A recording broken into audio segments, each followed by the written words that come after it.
চন্দননগরে যারা জগদ্ধাত্রী ঠাকুর দেখতে আসেন তারা এই মন্দিরটির সাথে অতি পরিচিত।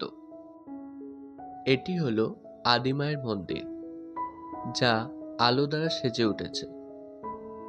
কিন্তু এখন তো জগদ্ধাত্রী পুজো না, তাহলে কেন এখানে আলো দ্বারা সাজানো হয়েছে জানতে চান তো? এই মন্দিরটি সেজে উঠেছে শ্রীকৃষ্ণের জন্য। এখানে শ্রীকৃষ্ণের নামগান করা হচ্ছে, যা চলবে 6 দিন ব্যাপী, 29শে ফেব্রুয়ারি থেকে 5ই মার্চ অবধি।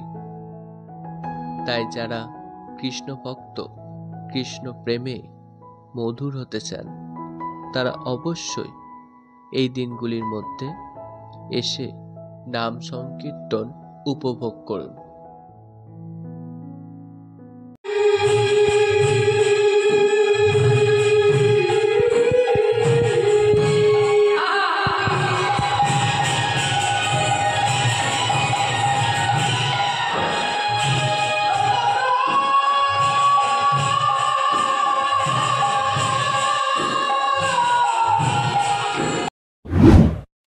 Like, comments, subscribe my channel.